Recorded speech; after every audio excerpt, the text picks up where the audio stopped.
ወቅታዊ የዓለም ሁኔታ ምን ይመስላል? አሁን ብዙ ጊዜ ዘመናዊነት ሲባል እንሰማለን። ቃሉ በጣም አሻሚ ነው። ዘመናዊነት ዘመኑ ያመጣው ነው። ዘመኑ ደግሞ ብዙ ነገር አመጣልና ዘመናዊነት በአዎንታዊ መልኩ ሲታይ መልካም ይመስላል። ግን ዘመኑ ደግሞ ብዙ ነገር ያመጣል። እንደሱ ከምንል እሱ ቃል ይወጣና ወቅቱ ወይ ዘመኑ ምን ይመስላል? ወቅታዊ የዓለም ሁኔታ ምን ይመስላል? እንግዲህ የምንኖርበትን ዓለም ስለሆነ እያልን ያለ ነው።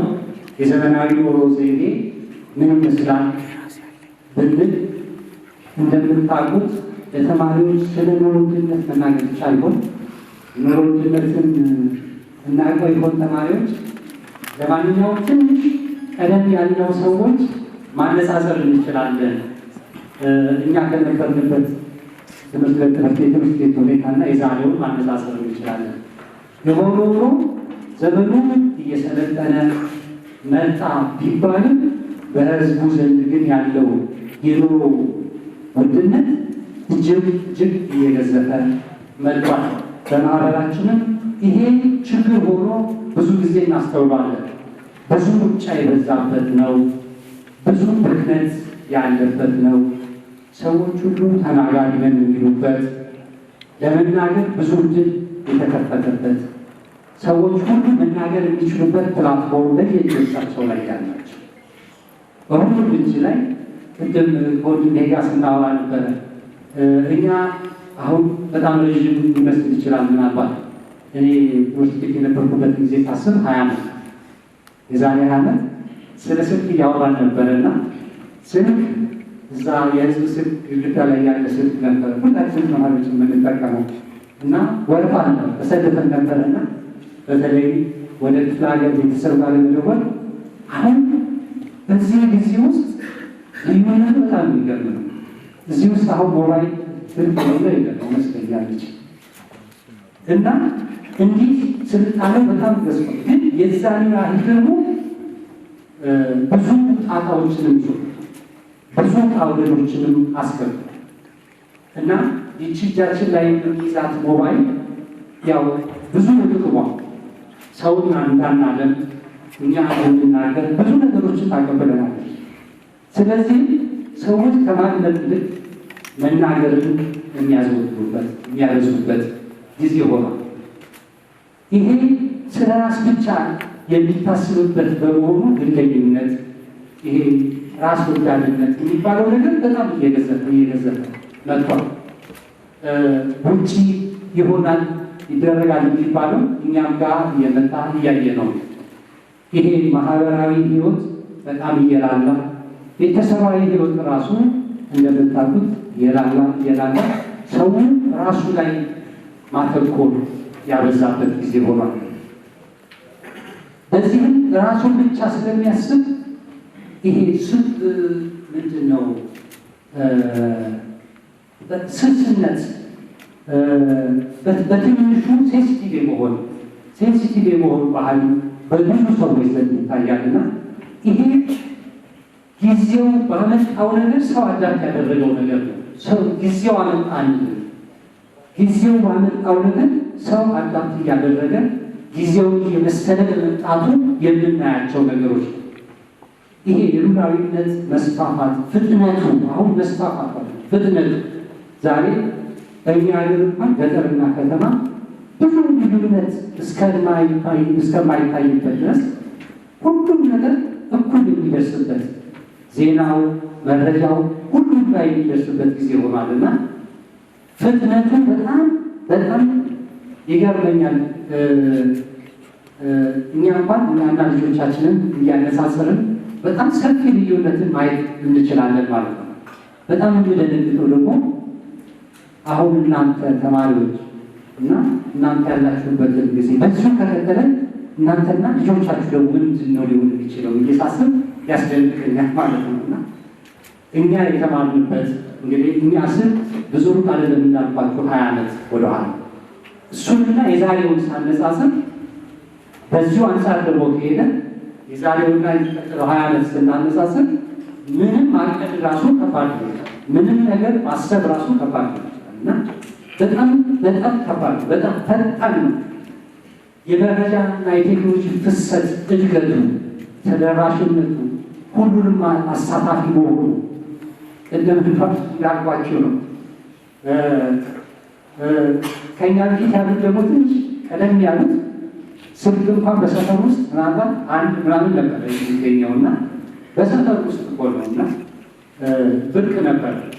አሁን የእነሱ ልጆች እንደው ትምህርት ቤት የሚሄዱ ልጆቻችን ስናይ ምሳቸው የሚቋጠርላቸው የሚለብሱትን ልብስ ስመለከት እንደው ከኛ ከነበረው ጊዜ አንፃር በጣም ተራራቀ ነውና ቅድም እያለ የነበሩ አይደለም በእኛና በልጆቻችን በእናንተና በልጆቻችሁ በልጆች ውስጥ ራሱ አሁን ምናልባት በልጆች ውስጥ በመጀመሪያውና በመጨረሻው ራሱ ልዩነት አለ። በመጀመሪያውና ቴክኖሎጂ በጣም ብዙ ጥቅም አለው፣ ምንም ጥርጥር የለውም።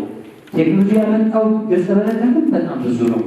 የዛን ያህል ደግሞ ሳናውቀው ማህበራዊ ኑሯችን ላይ ማንነታችን ላይ ብዙ ውጤቶችን እያመጣ ነው፣ ብዙ ኢፌክቶችን እያመጣ ነው።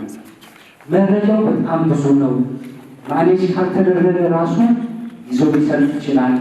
የመረጃ ክምችቱ ይሄ ደግሞ ግራ የሚያጋባ መሆኑ ይሄ ሰዎችን ግብ እንዲሆኑ ሲያደርጋቸው እንመለከታለን። ቀስ ብሎ በጥልቀት ማሰብን ሲያሳጣም እንመለከታለን። ብዙ ስለሆኑ መረጃዎቹ ስልታችሁ ብትከፍቱት ማኔጅ ማለት ሀሳባችሁ በጣም ብዙ ነው። ሁሉም ምን ስትሉ በጥልቀት ለማሰብ እንኳን እድል አይሰጣችሁ ማለት ነው። ይሄ ዓለምን ያመጣው ብለን ልንኮንነው የምንችለው ነገር ዓለሙ ያመጣው በጎ ነገርን የተቀበልንበት ሁኔታ ነው። ሰው አዳት ያደረገበት ሁኔታ። ሌላው የዓለሙ ሁኔታ ስናይ የዓለም ፖለቲካ በአብዛኛው ርዕዮተ ዓለማዊ በፊት በአብዛኛው ርዕዮተ ዓለምን ቤዝ ያደረገ ነበር ልዩነቶቹ። አሁን ግን በአብዛኛው በጀርባ በሚዘወሩ አስተሳሰቦች ነው የሚቀርበው። ፍልስፍና ወይም አክቲዮ ሳይሆን ይሄ የመጠቅለልን በአንድ አመለካከት ስር የማድረግን ሀሳብ የያዙ ሰዎች ከጀርባ ይዘወራል። ይህንን በደንብ ይገባቸዋል ስነግራችሁ። ስናነሳው ያው ብዙ ነገር ስለምታውቁ ትረዱታላችሁ። ኢኮኖሚያዊ የበላይነትን በማስፋፋት ላይ ያተኮረ መሆኑ በአጠቃላይ እኛ ማንም ሃይማኖት አለኝ የሚለውን ሁሉ አፌክት ያደርገዋል። ዓለም አቀፋዊ ተጽዕኖን ስንመለከት ለሃይማኖት ሰዎች የሚሰጡት ዋጋ እንዲቀንስ አድርጎታል። በብዙ ምክንያቶች ሰዎች ለሃይማኖት የሚሰጡት ዋጋ አሳንሶታል። በዚህም ሰዎች በጣም ቸልተኛ እንዲሆኑ ሆነዋል።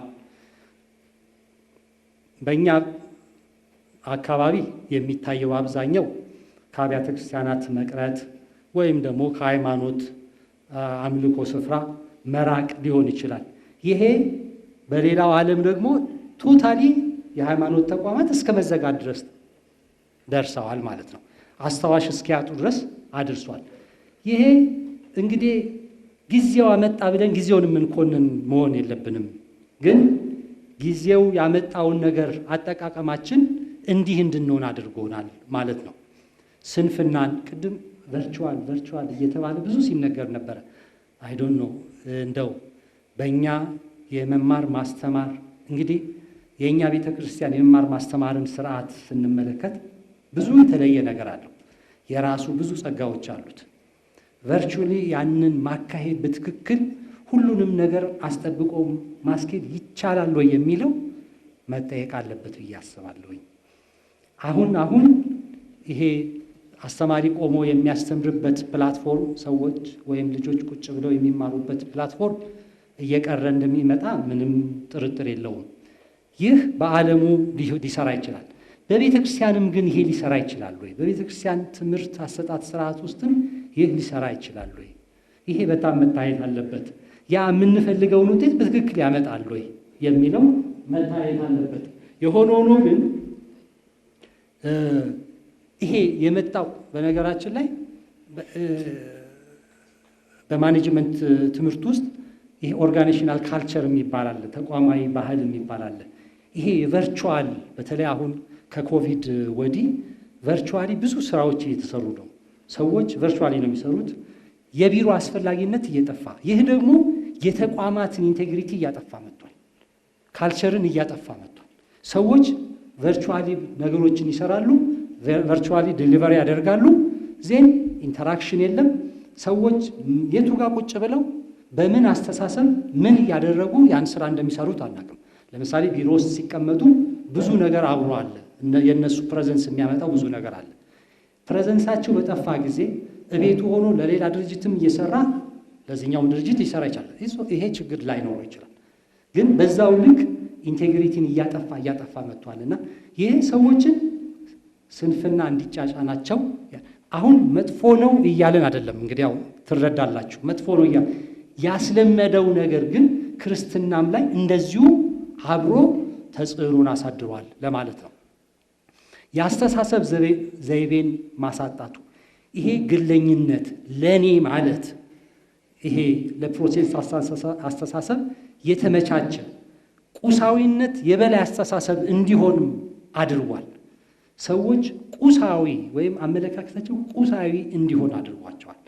ለሰው መትረፍ ለሰው መኖር የሚባሉ በተለይ በእኛ ቤተክርስቲያን አስተምሮት ትልልቅ ዋጋ ያላቸው ነገሮች የቅዱሳንን ተጋድሎ የሰማዕታቱን ሕይወት እያየ ለሚያድግ ሰው ለሰው መኖር ሰውን መርዳት ብዙ ባሉ ይሰጠዋል። ይህ ለሌለበት ለፕሮቴስታንቱ አስተሳሰብ ያዘጋጀ ሆኗል። እኔ ብሎ ሰው ባለው ነገር ብቻ ቁሳዊ ነገር የሚለካ በመሆኑ ማለት ነው። ይሄንን ያስተሳሰብ መዛባትን አምጥቷል። ሌላው ሃይማኖትን የፖለቲካ መጠቀሚያ እንዲሆን ማድረጉ በብዙ ቦታዎች የሚደረጉ ጦርነቶች የሃይማኖት ሽፋን አላቸው። ሃይማኖት እንግዲህ ቅድም ብያለሁ፣ ለሃይማኖት የሚሰጠው ቫልዩ ብሎ እዛው ሃይማኖት ተቋማቱ ውስጥ ራሱ ያንን ሃይማኖት የሚመሩ ሰዎች በፖለቲካ ሰዎች ይዘወራሉ። ፖለቲካዊ ዓላማን አንግበው ይሰራሉ ማለት ነው። የቫቲካንን ቤተክርስቲያን ለዚህ መረጃ ማድረግ በቂ ነው። እዚህ ኤምባሲም አላቸው። እዚህ ያለው አምባሳደሩም ጳጳስ ነው። እንግዲህ ሁሉንም ሚኒስትሮቹም ሁሉም ጳጳሳት ናቸው። ጳጳሳት ሆነው ዓለማዊ ስራ ይሰራሉ። ዓለማዊ ስራ መስራት ብቻ አይደለም። የቫቲካን ቤተክርስቲያን እንዴት ለዓለሙ ፖለቲካ መጠቀሚያ እንደሆነች ታውቃላችሁ። ሃይማኖት ለፖለቲካ መጠቀሚያ እንዲሆን ይህ ጊዜው ያመጣው በሃይማኖት ሰበብ ሁሉም ነገሮች ክፉ የሚባሉት ነገሮች ጥሩ ያልሆኑት ነገሮች ሁሉ በሃይማኖት ሽፋን ነው የሚደረጉት። ይሄ አጠቃላይ በሃይማኖትና ሃይማኖተኝነት ላይ ያለውን ነው እስካሁን ያለው። አሁን ደግሞ በኦርቶዶክስ ላይ ያለውን ተጽዕኖ ብንመለከት በተለይ ደግሞ እኛ ኦርቶዶክሳውያን ኢንጌጅ የምንኖርበት እንደው ትልቁን ሴክተር ሰፋ ያለውን ሴክተር እንውሰድና የምስራቅ ኦርቶዶክስን ብናይ ኦርቶዶክስ ተዋህዶን ብቻ እንኳን ባይሆን ማለት ነው። በታሪክ እንግዲህ ከከልቄዶን ጉባኤ ጀምሮ እንዴት ተሳዳጅ እንደሆነች የኦርቶዶክስ ቤተክርስቲያን ያው የምታውቁት ነው። የምስራቅ አብያተ ክርስቲያናት የደረሰው ጥቃት እጅግ ሰፊ ነው። አሁን ለምሳሌ ይሄ ከ5ኛው ክፍለ ዘመን ጀምሮ እስከ 14ኛው ክፍለ ዘመን ድረስ ሙስሊሞቹ ለነሱ ወርቃማ የሚሉት ዘመን ነው። በእነዚህ ጊዜያት ውስጥ ምን ያህል ሀገሮች ከኦርቶዶክስ እንደወጡ ታውቃላችሁ። የዛሬዋን ግብፅ፣ የዛሬዋን ሶሪያ፣ መካከለኛው ምስራቅ በአጠቃላይ ወደ እስልምና የሄደው በዚህ ዘመን ነው። እነዚህ ሁሉ ኦርቶዶክሳውያን የነበሩበት የማርቆስ መንበር ነው እንደምታውቁት የግብፅ። አሁን ግን ከ10 ሚሊዮን አይበልጡም፣ 10% እንኳን አይሆኑም ማለት ነው ያሉት ኦርቶዶክሳውያን። ይሄ የኦርቶዶክሱ ዓለም የምስራቁ ቤተክርስቲያን እንዴት በታሪክ እየተሰደደ እንደመጣ እናያለን። ኋላም 17ኛው ክፍለ ዘመን የኦቶማን ኢምፓየር መስፋፋት ይሄ ታናሽ እስያ ብለን የምናውቀውን ለኦርቶዶክስ ቤተክርስቲያን ብዙ መሰረት የሆነባቸውን ቦታዎች ያሳጣ ነው። አሁኗ ቱርክ የምንላት ቱርክን ያያችሁ በደንብ ትረዱታላችሁ። እነ ቁስጥንጥንያ ዛሬ ኢስታንቡል የተባሉት ናቸው። በነገራችን ላይ ለሰባቱ አብያተ ክርስቲያናት የተጻፈው በዮሐንስ ራእይ ላይ 5ቱ እኮ ቱርክ ውስጥ ናቸው። እነ ኢዝሚር ናቸው። አሁን ሰርሜኔስ ማለት ኢዝሚር ናት። ኤፌስ አሁን ኤፌሶን ናት። ኤፌስ ይሏታል። ወንጌላዊ ዮሐንስ ወንጌሉን የጻፈበት ቦታ ነው። አሁን እሱ ለምሳሌ እዛ ቦታ ላይ አሁን እመቤታችን የመጨረሻዋን ሕይወቷን ያሳለፈችበት ጊዜ ያሳለፈችበት ቤት አለ። ኤፌስ የሚሉት ወይም ኤፌሶን የሚባለው ቦታ ላይ ፍጥሞ እዛው ፊት ለፊት ትታያለች።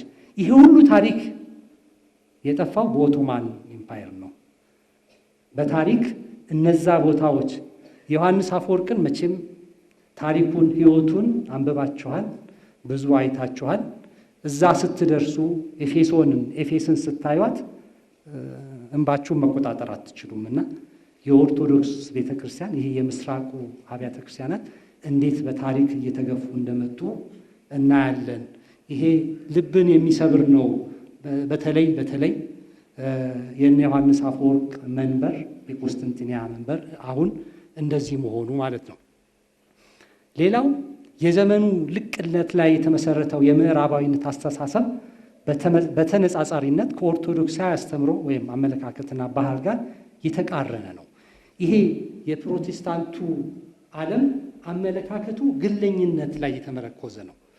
ምክንያቱም ማንኛውም ፕሮቴስታንት እኔ ጻድቅ ነኝ፣ እኔ ጸድቅ ያለው ነው አይደል ብሎ የሚያስበው ሁሉ ነገር ማብቂያው መጀመሪያውም እኔ ነው። ራሱ ላይ ያተኮረ ነው። ሁሉም ነገር ራሱ ነው፣ ለሌላ የሚል ነገር የለውም። ይሄ አስተሳሰብ ነው አሁን በዓለም ላይ እየገዘፈ ይመጣ። ኑሮ ጊዜው ደግሞ ለዚህ አመቺ አድርጎታል። በአብዛኛው ደግሞ ይሄ ኦርቶዶክሳውያን የሆኑ ሀገራትም ኦርቶዶክሳውያን የሆኑ ሰዎችም ከሀገር ፍቅር ጋር ካልቸራቸው የተያያዘ ነው። ይሄ የምዕራባዊው አመለካከት ከዚህ በእጅጉ የተቃረነ ነው። የምዕራባውያን አመለካከትና ፖለቲካ ስሪት ከብሔራዊ ማንነት እንዲሁም ከሀገር ፍቅር ጋር ከተቆራኘ የምስራቅ ኦርቶዶክሳውያን ባህልና አመለካከት ጋር ያለ ተቃርኖ በእጅጉ የገዘፈ ነው። ያኛው እንዳልኳችሁ ግል ላይ ያተኮረ ነው። ይሄ ደግሞ በአብዛኛው ቅድም እንዳልኳችሁ የቅዱሳንን ሕይወት እያየ ያደገ የቅዱሳንን ሕይወት ትልቅ ቫልዩ የሚሰጥ በአስተምሮ ውስጥ ትልቅ ዋጋ ያለው በመሆኑ እኔ የሚለውን በነገራችን ላይ በእኛ ቤተ ክርስቲያን ትምህርት እኔ ብሎ መናገር በጣም ክፉ ነገር ነው። ታውቃላችሁ። እኔ ማለት ግን ዛሬ በፖለቲካውም ዓለም የሚፈለገው ምንድን ነው? ካምፔን ላድርግ ቢባል ሰዎች እንዴት ነው ማለት ያለባቸው? እኔ እንዲያደርጋለሁ ነው አይደለ እንዲባሉ የሚጠበቁት። እሱ ብቻ አይደለም። ስራ እንቀጠር ብትሉ ስለ ራሳችሁ ብዙ እንድታወሩ የሚፈለገው የሁላችሁ። እንግዲህ ይሄ በእጅጉ በአስተምሯችን ውስጥ ማንነታችን ከተቀረጸበት አመለካከት ጋር በምን ያህል ደረጃ እንደተቃረነ እኔ ማለትን ጊዜው ግድ ይላል ማለት ነው። ራስን መሸጥ ይባላል። ለመቀጠርም በማናቸው ቦታ ለማሳመንም እኔ ብሎ ማውራት ግድ ነው። እኔ ማለት ደግሞ ብዙ ታሪኮች መነጋገር እንችል ነበረ። ግን ይሄንን ጊዜው ያመጣው ተጽዕኖ ነው። የአመለካከት ተቃርኖ ጉልህ ስለሆነ ኦርቶዶክሳውያኑ የትኩረት ማዕከል እንዲሆኑ አድርጓቸዋል። ብዙ የምርምር ውጤቶች ማቅረብ እንችል ነበረ። እዚህ በብዙ ሀገር ለምሳሌ በኢትዮጵያ ላይ ብቻ የተመረኮዙ ኢትዮጵያውያንን ለመያዝ የኦርቶዶክስ ቤተክርስቲያንን መያዝ የግድ እንደሆነ ብዙ ጽሑፎች ወጥተው አይተናል። ለምክር ቤቶችም ለፖሊሲ መነሻ ሆነው የቀረቡበት አጋጣሚዎችም አሉ። ማየት እንችላለን። ኢትዮጵያን ራሱ ለመያዝ ወይም ኢትዮጵያን ለማሸነፍ የኦርቶዶክስ ቤተክርስቲያንን መያዝ ግድ እንደሆነ ማለት ነው። ስለዚህም እንደዚህ ያሉ አገሮች ፎከስ ይደረግባቸዋል። አብዛኞቹን ስታያቸው ወይ በርስ በርስ ጦርነት ውስጥ ናቸው፣ መረጋጋት የሌላቸው ናቸው። አሁን ሲሪያን ብታዩ እዋት እኛም ጋር ቀስ ብሎ መጥቷል። ሁሉም ቦታ ላይ የኦርቶዶክስ ሴንቲሜንት የኦርቶዶክስ ኦሪጂን ያለባቸው ቦታዎች ላይ እየጠፉ ነው። ለመከፋፈል ሁሉም ፎከስ ያደርግባቸዋል ማለት ነው። ዛሬ የራሻና የዩክሬን ጦርነት ምንድን ነው መነሻውን ብናየው እኮ ግልጽ ነው። ዩክሬንን እንደገና በአዲስ ዩክሬናዊ ማንነት እንፈጥራለን ብለው አይደለም የተነሱት። አዲስ ዩክሬናዊ ማንነት በፊት ያልነበረው፣ በፊት የነበረው ደግሞ ያው የኦርቶዶክስ ሴንቲሜንት ያለው። ለዚህም ነው አምና ነው ወዲያውኑ ጦርነቱ እንደተጀመረ ልደት የሚከበረበትን ከኛ ጋር ነበር የሚያከብሩት። ወደ ምዕራቡ ወዲያውኑ የተቀየረው አይደል? ይሄ ደግሞ በፕሬዝዳንቱ ትእዛዝ ነው የተደረገው። ማን እንደሚያዝም ይታወቃል። ከእናት ቤተክርስቲያኗ የሩሲያ ቤተክርስቲያን ነች። ከዛ በመነጠል ይሄ አዲስ የሆነውን ምዕራብ አቀፍ ወይም ደግሞ የምዕራብ ጋር የተያያዘውን አዲስ ማንነት ለመገንባት ሲባል ነው የሁሉ ነገር እየተደረገ ያለው። እንግዲህ በኢትዮጵያ ቤተክርስቲያን ላይም የምናየው ችግር የዚሁ ነጸብራቅ ነው። አሁን ማሰብ ያለብን የዚሁ ችግር ነጸብራቅ ነው። ይህንን ሰፋ አድርገን ማሰብ አለብን። በእኛ ቤተክርስቲያን ላይ ያለውን ተጽዕኖ ደግሞ እንመልከት እስኪ። እንደ ቤተክርስቲያን ተቋማዊ ማንነቷ ላይ ተቋማዊ ሕልውና ላይ ያለውን ተጽዕኖ ብንመለከት የተለያዩ ስልቶችን በመጠቀም አንድነቷን መፈታተን፣ ያው አሁን ዋና ዓላማው ያኛው ሆኖ ትልቁ ችግር ሌላ ሆኖ መግቢያው ግን ምናልባት ፖለቲካ፣ ብሔር፣ የትርክት ሰለባ ማድረግ፣ እነዚህ መሳሪያ ናቸው። በራሳቸው ችግር አይደሉም። ብሔርም ችግር አይደለም፣ የፖለቲካ አመለካከትም ችግር አይደለም። ግን መሳሪያ ይሆናሉ ማለት ነው። ዋናው ችግር እዚህ ጋር አይደለም ያለው። ያላስተዋሉ ሰዎች ግን እዚህ ጋር ይመስላቸውና እዚህ ጋር ያተኩራሉ ማለት ነው። እነሱ በዚህ ይጠለፋሉ ማለት ነው። ኦርቶዶክሳውያን ግን ከዚህ በላይ ነው ማሰብ ያለብን። አለፍ አድርገን ነው ማሰብ ያለብን። አለፍ ብለን ማሰብ አለብን። የሕግ ከለላ ማሳጣት የምናያቸው ናቸው። የሕግ ከለላ ማሳጣት፣ መዋቅሯ ፈንክሽን እንዳያደርግ ማድረግ፣ ሰዎች አማንያኑ ተስፋ እንዲቆርጡ ማድረግ፣ ለተለያዩ አካላት ተጠቂ እንድትሆን ተጋላጭ እንድትሆን ማድረግ፣ ይህ የዛ ነጸብራቅ ነው። በተዘዋሪ ነው የሚመጣው። እኛ ምናልባት አጥቂዎቹን እዚህ ጋር የመጡትን ተላላኪዎቹን ልናይ እንችላለን፣ እነሱ ላይም ልናተኩር እንችላለን። ግን እሱ አይደለም ችግሩ። አልፎ ተርፎ ደግሞ ያላደለው ለዚህም መሳሪያ ይሆናል። ቢያንስ ግን እንደው ሰፋ አድርገን ባናይ እንኳን መሳሪያ ግን ቢያንስ መሆን የለብንም። ይህ ሁሉ ከጀርባ ላይ ያለው ዘመቻ ውጤት ነው። ከጀርባ ያለው ዘመቻ ውጤት ነው። ሌላ በተቋማዊ ማንነቷ ላይ ብቻ አይደለም፣ በተቋማዊ ሕልውናዋ ላይ ብቻ አይደለም። አሁን ተቋማዊ ሕልውናዋ ላይ እንግዲህ የኢትዮጵያ ኦርቶዶክስ ተዋሕዶ ቤተክርስቲያን ተቋማዊ ሕልውናዋን ያገኘችው በሕገ መንግሥት ነበረ። አሁን ሁሉም ይሄንን እንዲያገኙ ቤተክርስቲያን ያላትን መሰረት ሁሉም እንዲያገኙ ተደርጓል። ይሄ ማነስ ለነዛ መጨመር ብቻ ሳይሆን ይሄኛው የኛ እንድታንሰውን ሰዎች አነሰች ብለው እንዲያስቡ የተደረገ ነው። በአስተምሮዋ ላይም ኦርቶዶክሳዊነትን ከፍ ባለ አገር አቀፍና ዓለም አቀፍ ድጋፍ ማስፋፋት። እንግዲህ የምታዩት በሀገራችን ያለው አጽራረ ቤተ ክርስቲያን ዘመቻ ሁሉ ድጋፉ ከየት እንደሆነ እናውቃለን። መቼም ሁሉም ሀገር ውስጥ እንዳልሆነ ግልጽ ነው። አብዛኛው ከውጭ ነው። ለምን ይመስላችኋል? ለምን ይመስላችኋል ይሄ የሆነው? ምንም ሌላ ነገር የለውም። ይህችኑ ቤተክርስቲያን ለማጥቃት፣ በዚሁ ቤተክርስቲያን አማካኝነት ደግሞ ሌላ ፖለቲካ አጀንዳም ለማሳካት፣ በመዋቅር ውስጥ ሰርጎ በመግባት ኑፋቄን መዝራት፣ የመጥፎ ልማድና ኋላ ቀር አስተሳሰብ አቀንቃኝ አድርጎ መሳል። ይሄ በእኛው ሰዎች አማካኝነትን በመዋቅር ውስጥ ገብቶ ያው የሚደረገው ብዙ ነው፣ ታያላችሁ፣ ታውቃላችሁና ይሄ ሁሉ አስተምሮዋን ለመበከል የሚደረግ ነው። በሚዲያ የማጥላላት ዘመቻው ያው በሰፊው ነው። ማንም ቅድም እንዳልኩት ዛሬ ማንም ተነስቶ የፈለገውን መናገር ይችላል። ማንም ተነስቶ ጥግ ድረስ ይናገራል። ስለዚህ ይሄ ሁሉ እያንዳንዱ የራሱ ኢፌክት አለው ማለት ነው። በተከታዮቿም ላይ እንደዚሁ ብዙ ተጽዕኖዎች አሉት። ቅድም ያልኩት የተዘረዘርኩት ዓለሙ የደረሰበት ዓለሙ አሁን ያለበት አመለካከት ውጤቶች የሆኑትን ተጽዕኖዎች ናቸው እየዘረዘርኩ ያለሁት። በተከታዮቿም ላይ ኢኮኖሚያዊ ተጽዕኖ ማሳደር፣ ይሄንን በየተሰማራችሁበት ባላችሁበት ብዙ ስለምታውቁ ያው ብዙ አልልበትም። ግን ኢኮኖሚያዊ ተጽዕኖ በተከታዮቿ ላይ እየተስፋፋ ነው።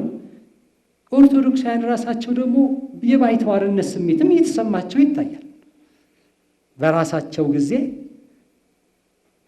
የነሱ ያልሆነ እንደሆነ እያሰቡ የባይተዋርነት ስሜት ሲሰማቸውም ይታያል። ይህ የተጽዕኖ ውጤት ነው። አሁን ይህ መሆን የሌለበት ነገር ነው። ማንም ይሄ ሊሰማው አይገባም። ግን ኢፌክቱ እንግዲህ አሁን ውጤቱ ስንል ተጽዕኖ ስንል አስበንም ሆነ ሳናስብ የወደቅንበትን ደረጃ ለማለት ነው እና ኦርቶዶክሳውያን የመገፋት ስሜት ይታይባቸዋል። የሁሉ ነገር በሁሉ ነገር ላይ የባይተዋርነት ስሜትም ሲታይባቸው ይስተዋላል። ማህበራዊ ችግሮችም እንደዚሁ ድሮ እኛም ድሮ ማለት ጀምረናል። አሁን እንኳን በገጠሩ ያለውና በከተማ ያለው ማህበራዊ ህይወት መቼም ያው አንድ አይደለም ታውቃላችሁና እዚሁ እኮ እኛ እናውቃለን። እዚሁ እኔ አሁን አዲስ አበባ ነው ተወልጄ ያደግኩትና በመደዳ ያሉ ቤቶች በመሃል ያሉ አጥሮች ፈርሰው በጣም ሰፊ አጥር ነበር ያለውና ብዙ ቤቶች ነበሩና ያ ሁሉ ልጅ ተሰብስቦ ነበር የሚጫወተው። አንድ ላይ ነበር የምናድገው ያደግነው።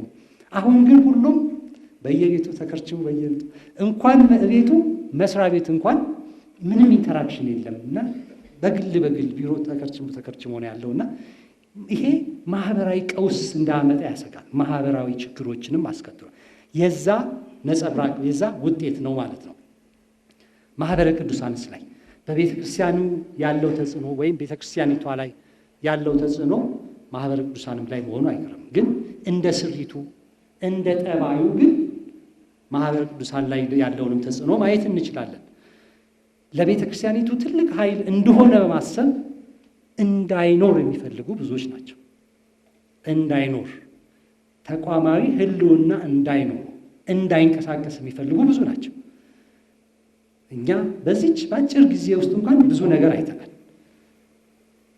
ፖለቲካዊ ዓላማን ለማሳካት ቤተክርስቲያኒቱን ማሽመድመድ፣ ቤተክርስቲያኒቱን ደግሞ ለማሽመድመድ የቤተክርስቲያኒቱ ሚና ባዶ እንዲሆን መጀመሪያ ማጥቃት ያለብን ማህበረ ቅዱሳንን ሲባል አይተናል። ብዙ ማስረጃዎች አሉ። ፐርፐዝሊ ማህበረ ቅዱሳን በዚህ ተጠቂ ሲሆን አይተናል።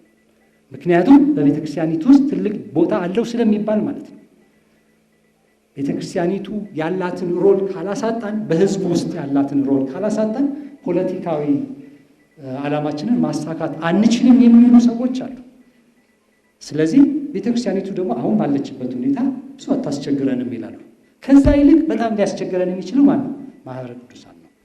በዚህ ምክንያት ብዙ ነገር ሲደረግ አይተናል። አሁን አሁን በዚህ ዘመን ላለው ኦርቶዶክሳዊ ማሰብ የሚገባው እዚህ ጋር ተላላኪ ሆኖ መጨረሻ ላይ መጥቶ የሚያጠቃውን ወይ የሆነ ቃል የሚናገረውን አይደለም፣ ስም የሚያጠፋውን አይደለም፣ ትልቁን ስዕል ነው ማየት ያለበት ማለት ነው። የተለያዩ ምክንያቶችን በመፍጠር እንቅስቃሴው እንዲገታ ማድረግ፣ በተቻለ መጠን እንዲገታ እንዳይስፋፋ ማድረግ፣ በሰፊው እንዳይሰራ ማድረግ ያው የምታዩት ነው። ይሄን ተሰሚነቱን ለማሳጣት ለማዳከም በተለያዩ የስም ማጥፋት የጥላቻ ዘመቻዎችን ባካሄድ ያልተባለ ነገር የለም። በነገራችን ላይ ለተባለው ሁሉ ማህበረ ቅዱሳን መልስ ሲሰጥ አይታይም አይደለ? መቼም ሲሆን መልስ ሲሰጥ አይታይም፣ አስቸጋሪ ነውና ማለት ነው። ግን ያልተባለ ነገር የለም። በጣም የሚገርመኝ የሚቃረኑ በሶስት ጽንፍ የቆሙ በሶስት አቅጣጫ የተጣዱ ሰዎች ሶስቱም በማህበረ ቅዱሳን ግን አንድ ዓላማ ሲኖራቸው ታያላችሁ። ማህበረ ቅዱሳንን በመጥላት ግን አንድ ሲሆኑ ታያላችሁ። እና ስንቱን ተባለ አዲስ ተቋሚ ከመጣ የዛ ተቋሚ አባል ነው ወይም ደግሞ ደጋፊ ነው። ያኛው ደግሞ የገዢው ፓርቲ ደጋፊ ነው፣ ይሄኛው የዛኛው ነው። ሁሉን ይሉታል ማለት ነው። እና ይሄ ሁሉ ማህበረ ቅዱሳን የሚያራምደውን የሚሰራውን ነገር ለማጥፋት ወይም ደግሞ ለመቃወም በማሰብ ነው። በአባላቱ ላይ የሚስተዋለው የወቅቱ የዓለም ኑሮ ሁኔታ ተጽዕኖ መጠመድና በአገልግሎት መድከም ይሄ ሁላችንም ጋር ያለ ነው፣ የምናየው ነው። ዞሮ ይሄ ዘመኑ አሁን ያለው ጊዜ ያመጣው ጣጣ ነው። ጊዜው ያመጣውን ጥሩ ነገር ስንቀበል አብሮ የሚያሳድረውን ተጽዕኖ በአግባቡ ማኔጅ ባለማድረግ በአግባቡ ባለመያዝ የመጣ ነገር ነው ማለት ነው። በቤተ ክርስቲያን ውስጥ ከሚስተዋለው ችግር እየገዘፈ በመምጣቱ ምክንያት የማህበሩ አገልግሎትም በዛው መጠን እየሰፋ ሁሉ ጋር የሚሮጥ አንዱንም የማይጨብጥ እንዲመስል አድርጎታል። ብዙ ጨብጧል፣ ብዙ ይሰራል፣ ግን ደግሞ በቃ እንዲባክን አድርጎታል። በብዙን ነገር እንዲጠመድ አድርጎታል። ይህ ከጊዜ ወደ ጊዜ የመጣው በቤተ ክርስቲያኒቱ ያለው ችግር እጅጉን እየገዘፈ በመምጣቱ ምክንያት ማህበሩ ላይ የሚታይ ሁሉንም ለመጨበጥ መሮጥ፣ ሁሉም ጋር ለመጣድ መሮጥ አማራጭ ስለሌለ ነው። የሚሰራ ሰው በመጥፋቱ ነው። የሆነው ነው ጊዜው በማህበሩ ላይ ይህንን ተጽዕኖ አምጥቷል። አባላቱ ላይ የሚታየው ሁሌም ስንሰበሰብ የምናነሳው እናንተም በግቢ ጉባኤ ብርም በወረዳ ማዕከል ሁሌም የምናነሳው ነው። የአባላት መድከም፣ የአባላት በኑሮ ሁኔታ መጠመድ ይገርመኛል። ድሮ ብዙ ሰው ድሃ ነው ይባላል። ሁሉ ለፍቶ አዳሪ ሆኖ ግን ድሃ ነው ይባላል። ግን ዘመናዊነት መጣ፣ ጊዜው ሰለጠነ ተብሎ አሁንም ለአብዛኛው ሰው ኑሮ ከባድ ነው። አሁንም ብዙ ሰው ድሃ ነው። አሁንም የዕለት ዕለት ኑሮን መግፋት ለብዙ ሰዎች ከባድ ነው። መጣደፉን በዛው ሌቭል ደግሞ ይበረታል። እንግዲህ ይገርመኛል አንዳንድ ጊዜ ብዙ ሰለጠነ ሲባል አዎ ብዙ ነገር ቀላል ሆነዋል። ብዙ ውጣ ውረድ ይሄ ፊዚካል ኤፈርትን የማይጠይቅ ሆኗል ኑሮ። ግን የዛን ያህል ደግሞ የአእምሮ መጠመድንም በዛው አንጻር አምጥቷል። ሰው እንዲባክን አድርጎታል። ይሄ ሶፍት ኤሌመንቱን የውስጥ ማንነቱን አሳጥቶታል ማለት ነው። ያሁኑ ህይወት ብዙ ሰው ሀብታም ሲሆን አይደለም የምናየው፣ ያው ነው። ብዙ ሰው ድሃ ነው። ብዙ ሰው የዕለት ኑሮን ለመግፋት እየተቸገረ ነው የሚኖረው። ያንንም ለማድረግ ብዙ ይሄ ድሮም ነበረ፣ ግን ፊዚካል ኤፈርት ነበረ በፊት። እሱ ደግሞ በክርስትና ላይ ብዙ ኢፌክት አለው። በነገራችን ላይ ይሄ ቀላል የሆነ ኑሮን መልመድ በዛው ክርስትናውን ቀላል እንዲሆን ይፈልጋል። ሰው ቀላል እንዲሆንለት ይፈልጋል። ሁሉ ነገር ቨርቹዋል እንዲሆንለት ይፈልጋል። ቀስ ብሎ ቅዳሴውም ቀስ ብሎ ሁሉም ነገር ቨርቹዋል ሆኖ ከቤቱ ሳይወጣ ሁሉንም ነገር ለመጨረስ ይፈልጋል። ይሄ ሳናቀው የሚያድርብን ነው። ግቢ ጉባኤስ ላይ ምን ኢፌክት አለው?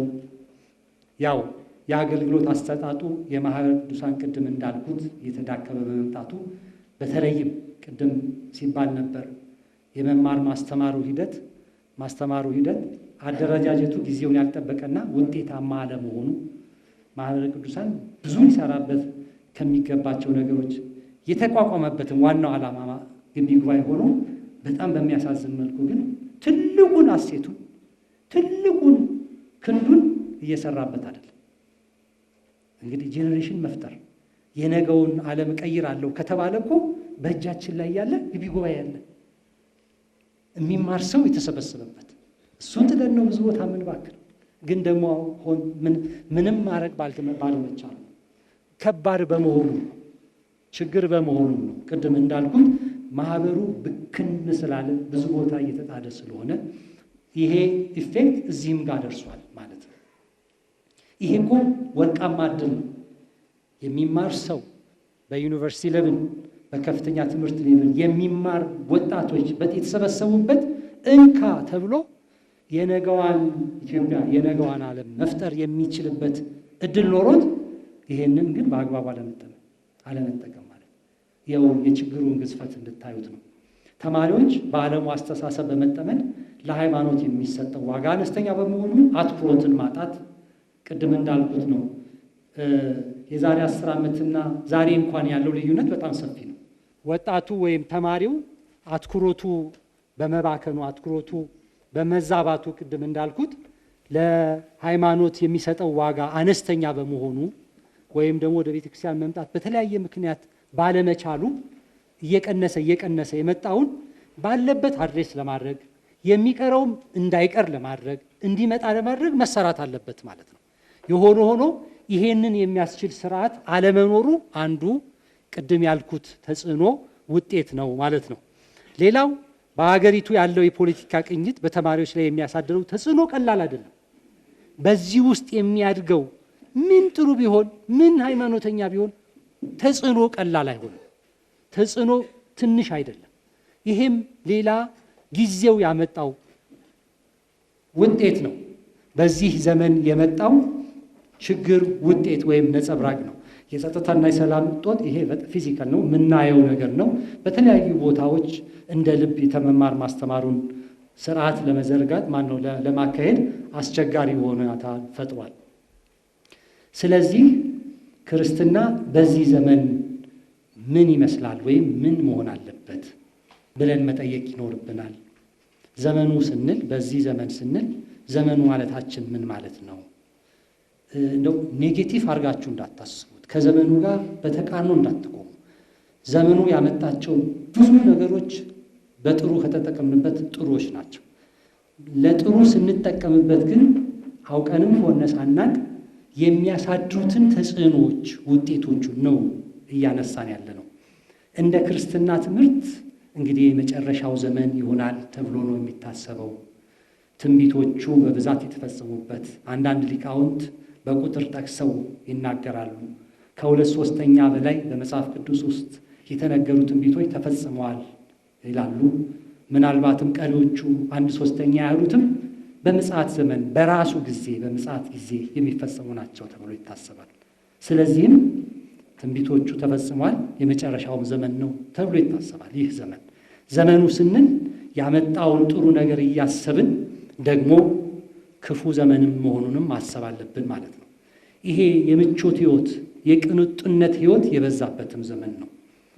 ቅድም ብያለሁ፣ እኛና የኛ አባቶችና እናቶች የምንኖረው ህይወት በጣም ይለያያል። እኛና ልጆቻችን ደግሞ በጣም ይለያያል።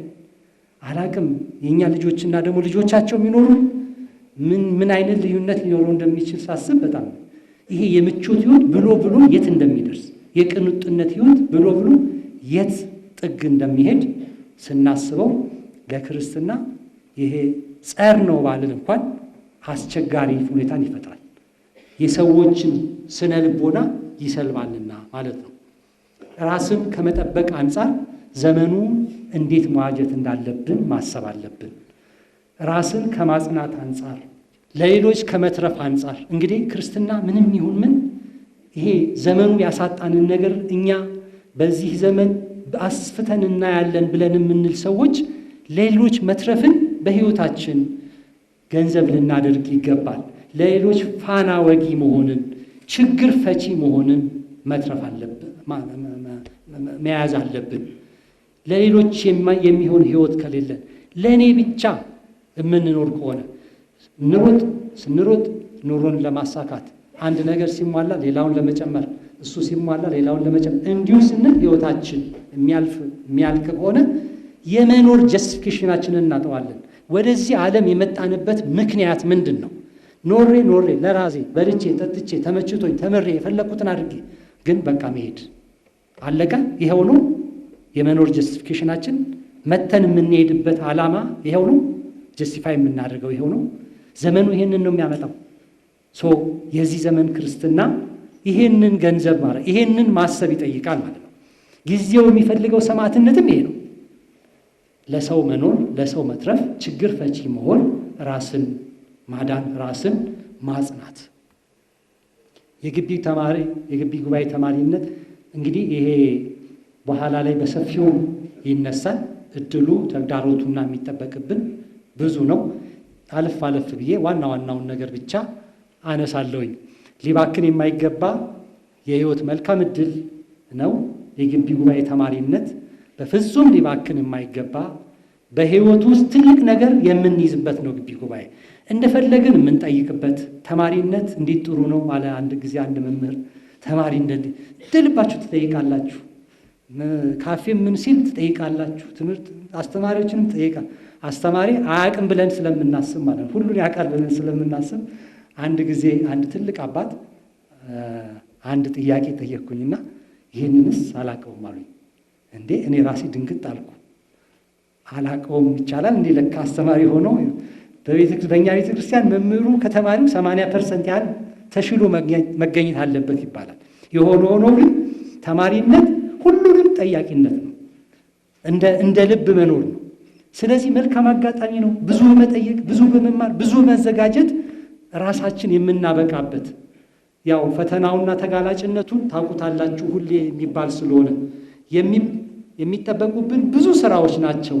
ራስን ማብቃት፣ ራስን ማሳደግ፣ ብዙ ስራ እንድትሰሩ ሳይሆን ብዙ ለመስራት የምትዘጋጁበት ነው። ብዙ ለመስራት ራሳችሁን ብቁ የምናደርግበት ጊዜ ነው የግቢ ጉባኤ ተማሪነት። ብዙ መማር የምንችልበት በሁሉም አቅጣጫ ብዙ ተምረን ራሳችንን ዝግጁ የምናደርግበት ህይወት ነው። በኋላ እንዳልኳችሁ ህይወት ይፈትናል። የቤተሰብ ህይወት አለ፣ ማህበራዊ ህይወት አለ፣ ኑሮን ራስ አለ፣ ብዙ የሚፈትነን ያልተማርነው አንድ ትልቅ ሰው የስማቸውን ባልናገር አሁን በ70-80ዎቹ ውስጥ ይገኛሉ እና በብዙ ቦታዎች ላይ ትልቅ ኃላፊነት ቦታ ሰርተዋል፣ በግሉም በመንግስትም እና በህይወቱ የሚቆጭው ሲባሉ አንድ ኢንተርቪው ላይ ቅኔ ያለመማሪ አሉ እና ብዙ ነገር አድርጌያለሁ፣ ቅኔ ያለመማሪ ግን ህይወቴ ሙሉ ይቀጨኛል አሉ። አሁን በግቢ ጉባኤ ተማሪነት ውስጥ የፈለግነውን ነገር ማድረግ እንችላለን። በተለይ አሁን ብዙ ነገሮች ተመቻችተዋልና የሆነ ነው የግቢ ጉባኤ ተጋላጭነቱና ፈተናው ብዙ እንዳለ ሆኖ ግን ደግሞ ብዙ ለመስራት ራሳችንን የምናበቃበት የምናዘጋጅበት ጊዜ ነው። ግቢ ጉባኤ ተማሪዎች ሌላ ልብ እንድንፈልገው በትልቁ ማሰብን እንማር። ትንሽ እንዳንሆን ስንወጣ ብዙ ትንሽ ነገር አይደለም የሚጠበቀን፣ ብዙ ትልልቅ ነገር እንድንሰራ በትልቁ ማሰብን የምንለማመድበት ጊዜ ነው። በፍጹም ትንሽ አታስቡ፣ በትልቁ አስቡ። የስብዕና ግንባታ በእምነትም በምግባርም የተጠራንበት ትልቅ መሆኑን እናስብ። አርአያዎቻችንን እንመልከት። ራስን መግዛት ገንዘብ እናድርግ። በምክንያት ማሰብና መኖርን እንጀምር። በምክንያት ማሰብና የምንነዳ መሆን የለብንም። በትንንሽ ነገሮች የምንጠለፍም መሆን የለብንም። በትንንሽ በተለይ ምን እናድርግ የሚለው ነገር ግቢ ጉባኤ ሴሚናር እንደመሆኑ መጠን እዛ ላይ ፎከስ ለማድረግ ነው የሚጠበቅብን። በጣም ብዙ ነው። 1 2 3 ተብሎ ማንም እዚህ አይዘረዝርላችሁም። ካስዬ እዚህ ጋር ቢመጣ የማህበረ ቅዱሳን ሰብሳቢ ስለሆነ የሚጠበቅባችሁ ይሄ ብሎ ሊዘረዝርላችሁ የሚጠበቅብን ማንም የኔ ነው ያላለው ሁሉ ነው። ማንም የኔ ነው የማይለው ችግር ሁሉ ከኛ የሚጠበቅ ነው እንዲፈታ። እንዲህ ብለን መዘጋጀት፣ እንዲህ ብለን ማሰብ አለብን። እኛ እዚህ ጋር እኮ መቀመጥ አልነበረብንም፣ ችግር ስለሆነ ነው። ስለዚህም ይሄ የኔ ነው ብሎ ሰው ያጣለት ችግር ሁሉ የኛ መሆኑን ገንዘብ ልንል ይገባል። ይሄ እኔን አይመለከተንም፣ በተለይ በቤተ ክርስቲያን ማለት ነው። ከቤተ ክርስቲያኒቱ ነባራዊ ሁኔታ አንጻር ህብረተሰቡ ከሚጠይቀው ዛሬ ተስፋ የሚያደርገው ሰው ህብረተሰቡ አጥቷል። ይሄ የተስፋ ጥግ ጠፍቷል። ቤተ ክርስቲያን እንኳን እንደው ለተከዙ ሰዎች ምስካየ ኅዙናን ናት ይባላል አይደለም? ቤተ ክርስቲያን እንኳን ተስፋ ለቆረጡ ላዘኑ ሰዎች ጥግ እንድትሆን ነበረ የምትታሰበው። ላዘኑ ሰዎች እንኳን ተስፋ ለቆረጡ ሰዎች እንኳን ጥግ ስትሆን አትታይም። አይ መብርሃን እሸሸግበት አጣው አይደለም የሚሉት ሎሬቱ ጸጋዬ ገብረመድኅን በመጨረሻዋ ሰዓት የሰማዕቱ የቅዱስ ጴጥሮስን ሁኔታ ሲገልጹ እሸሸግበት ጥግ አጣሁ። ዛሬ ሰዎች ቢቸገሩ ተስፋ ቢቆርጡ የሚሸሸጉባት ጥግ መሆን እንኳን አቅቷታል ቤተ ክርስቲያን። ምክንያቱም እሷ ጋር ያለው ይብሳልና ይሄ ሁሉ ችግር እንዲፈታ ማንም ስለሌለ ከኛ ነው የሚጠበቀው ማለት ነው። የማኅበረ ቅዱሳንንም የተሻለ አድርጎ ከማሰብ እንዲሰራ ከማድረግ አንጻር ብዙ ይጠበቅብናል። እንደው በመጨረሻ እኛ ስለ ዓለም አብያተ ክርስቲያናት ወይም ደግሞ በትልቁ ለምንድን ነው የምናስበው? ኦርቶዶክሳዊነትን በትልቁ ለምንድን ነው የምናስበው ስንል ስሪታችን እንዳይጠፋ፣ ማዕከላዊነታችን እንዳይጠፋ፣ አንድነታችን እንዳይደክም ስንሰራ ቤተ ክርስቲያን ራሷ የአንድነት ምልክት ስለሆነች ማለት ነው። ሲኖዶሳዊነት ስላለ ይሄ ሲኖዶሳዊነት አንድነት ነውና የቤተ ክርስቲያን ሕግ መሰረት በሐዋርያት የተጀመረ የቤተ ክርስቲያን ሕግ በመሆኑ የቤተ ክርስቲያን ጉዞ ሁሉ ህብረታዊ አንድነታዊ ነውና ጌታም ጉዞውን ያደርግ የነበረው ከሐዋርያት ነው። ይሄ ሲኖዶሳዊ አንድነት እንዳይጠፋ ለማድረግ ነው በዓለም አቀፍ ደረጃ በትልቁ የምናስበው ማለት ነው። ከዋታ ጀምሮ የመጣ ነው። ቋሚ ሲኖዶስ የምንለው ይሄ ከስር ያለ ክፍልፋይ ነው። ዞሮ ዞሮ ግን የሚጠበቅብን ይሄ ሲኖዶሳዊ አንድነትን መጠበቅ ነው። ቤተ ክርስቲያንን እንጠብቃለን ስንል ይሄን የምንጠብቀው ለምንድን ነው? እግዚአብሔርን ለማድመጥ ነው።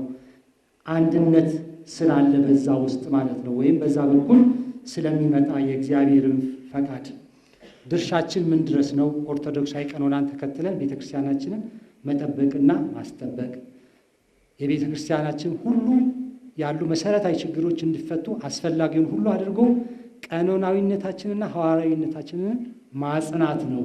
የቤተ ክርስቲያንን ችግር ስንፈታ ወይም ለመፍታት ስንነሳ ይሄንን መሰረት አድርገን ነው። ለዚህ አስተዋጽኦ ሊያደርጉ የሚችሉ ተግባራትን ሁሉ በክርስቲያናዊ ስነ ምግባር መፈጸም ነው። አማኞች ሁሉ ትክክለኛውን እውቀት እንዲያገኙ ማስቻል ነው። ተናቦ መስራት ነው።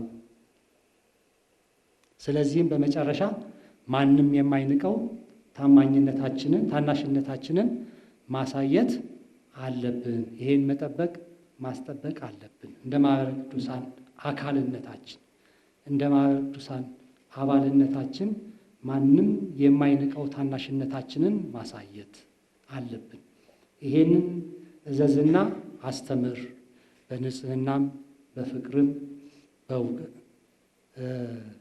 ለሚያምኑቱ ምሳሌ ሁን እንጂ ማንም ታናሽነትህን አይናቀው አደለ ቅዱስ ጳውሎስ የሚለው ለመንፈስ ቅዱስ ልጁ ለጢሞቴዎስ። ስለዚህ እንደ ማኅበረ ቅዱሳን ብዙ አድርገናል፣ ብዙ የምናደርገው ደግሞ ይኖረናልና በዚህ ውስጥ ታናሽነታችን ማንም የማይንቀው ታናሽነታችንን ማሳየት ይኖርበታል። ከቡሌ ሆራ ልዩ ወረዳ ማዕከል ነው የመጣሁት። ስም አባተ ንጉሥ ይባላሉ እና የቀረበው ጽሁፍ በጣም ወሳኝ ነገር ነው። ግን ያልነካቸው ነገሮች ያሰብኳቸው የቤተ ክርስቲያን ቦታዎች መቀማት፣ የቤተ ክርስቲያን ቅርሶች መዘረፍ፣ እነዚህን ነገሮች በአትኩረት አልነካቸውም ብዬ አስባለሁ። ስለዚህ በተቻለ መጠን እነዚህን ያልነካበት ምክንያት ለምንድን ነው የሚለው ነው እንደ ሀሳብ። ሌላው የብፁዓን አባቶች ለምን ብፁዓን አባቶች እግራቸው ስር ቁጭ ብለን ድርሳን ወይም ደግሞ መጽሐፍ በህትመት መልክ ለምን አላዘጋጀንላቸውም? እነሱ ሲያርፉ እውቀታቸውም አብሮ ነው የሚያርፈው። ስለዚህ እነሱን መጠቀም አለብን። ለምን ይሄንን እንደ ማኅበረ ቅዱሳን አልተጠቀምንበትም የሚል ሀሳብ ነው። ጨርሻለሁ። በረቶታ ያይ ሞራ ገልገላራት ጀቹዳ ከናፍ ደማ ረኮ መነ ክርስቲያና ዮኪስ ሞ rakkina bichaa osoo hin taane rakkoon hin jira. Rakkoon jiru eksternaaliidhaanis intarnaaliidhaanis hin jira jechaadha. Keessaanis alaanis hin jira. Isa kana rakkoo bichaa osoo hin taane akkamitti furmaata keenya jechuu qabna. Furmaanni kun immoo maali kan jedhu akka waldaa qulqullootaatti itti gaafatamummaa keenya bahu waan nurraa eegamu gochuudha jechuun barbaada. Inni kan biraa immoo akka gaaffiitti kanan qabu mana kiristaanaa baadiyyaa keessa jiranii bakka garaagaraa Oromiyaa garaagaraa keessa jiran manoota bakka akka Itoophiyaatti yookiis akkuma biyyattii kanaatti kan jiranitti tajaajila kennuu qabu irratti tajaajila guutuu akka kennitanis hin jedha. Gaaffiin gaafachuu barbaadu asirratti immoo barattoonni tokko tokko sadarkaa tokkoffaa, sadarkaa lammaffaa, sadarkaa sadaffaa barnoota ni baratu. Dhimma duuka bu'ummaa jechaadha. Kanarratti garuu barattoonni carraa kana hin arganne waggaa 4 waggaa 3 achi keessa ta'aniit saartifikeetii tokko osoo hin fudhatiin bahu jechaadha. Maaliif yoo laalle dabrii tokkorra yoo laalle yookiis sanbattamaariin tokko har'a saartifikeetii fudhata. Barattoota kanaafis immoo barnoota olaanoo irra jiru waan ta'eef sin effektii maalii qaba yoo saartifikeetiin barattoota jiru kanaaf kenname isiniin jechuun barbaada. Saatii kiyya sin jalaa fixe galatooma. ዲያቆን አለሙ እባላለሁ። እስካሁን ከቀረቡ ጉዳዮች ላይ የኢትዮጵያ ኦርቶዶክስ ቤተክርስቲያን ያለው ተጽዕኖ የቀረበልን ሐሳብ በእውነቱ በጣም ገንቢና ጥሩ ሐሳብ ነው። ግን እኛ ብዙ ጊዜ የምናቀርባቸው ጆሮአችን የሰማውንና አይናችን ያየውን ብቻ ነው። ግን ለወደፊት ምን እየተሰራ ነው በዚህ ጉዳዮች ላይ ቅድመ ማለት እዚህ ጋር ሪሰርች የሚያስፈልገው ጉዳይ ስለሆነ የሚያስቡትን እስኪ ቢያንስ የተወሰነ የምርምር እንትን ብናዘጋጅ ደስ ይለኛል።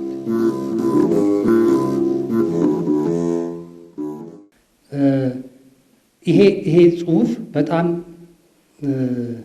ከፍ ባለ ሌቭል እንድናስብ ነው። ቅድም ዓላማውንም መጀመሪያ ላይ እንደተከስኩትና ብዙ ዲቴይል የሆኑ የቤተክርስቲያን ችግሮችን አልዘረዘረም። እንደሱም እንዲደረግ አይጠበቅምና ያነሳቸዋቸው አልተካተቱም ቢካተቱ ብላቸው ያላቸዋቸው ከዛም በላይ ማለት ይቻላል። ብዙ የቤተክርስቲያን ችግሮች አሉ። አብዛኞቹ ግን ጫፍ ላይ ያሉ መጨረሻ ላይ ያሉ የችግሮቹ ውጤቶች ናቸው። እኛ ከዛ ከፍ ባለ ሌቭል አጠቃላይ ዓለም አቀፋዊ የሆነውን የተጽዕኖ ውጤት ወይም ችግር ለማንሳት ነው የተመለከተው። ይህን እንድትገነዘቡልኝ አንዱ እሱ ነው። ሁለተኛ ጽሁፉ ሁላችሁ ወደ ውስጣችሁ ዓላማ 2 ምንድነው ያለው የችግሩን ሌቭል እንድንገነዘብና ወደ ውስጣችሁ እንድትይዙ ወደ ውስጣችን እንድናስገባ በዛው ደረጃ ማንም ማነሳሽ ሳይኖር ማንም ጠያቂ ሳይኖር ራሳችን ለችግሩ መፍትሄ ለመሆን እንድንነሳ ለማስቻል ነውና በዚህ ሌቭል እንድትረዱት ለማለት ነው። ሁለቱን ነው የምለው። ከዛ በተረፈ የምናዳብረው ጽሁፉ ላይ የምናዳብርበትን አንዳንድ ጥያቄዎች አንስታችኋል ወይም አስተያየቶች እንቀበላለን። ወንድሜ ካምቦ ያነሳቸው ነጥቦችም ሁለቱም ራሳችን የውስጥም የውጭም ነው ወይ ይህን ነገር ታስፈለገ ችግሮቻችን የውስጥም ነው የውጭም ነው። እኛ ችግሮቻችን ኃላፊነታችን የራሳችንን ኃላፊነት መወጣት አለብን እኔ ያለው። ሌላ ደግሞ በገጠር ያለችውና ቤተክርስቲያን ማሰብ አለብን ነው። ሶስተኛው እንኳን ስለ መምህርነት ነው የሚጠይቀው።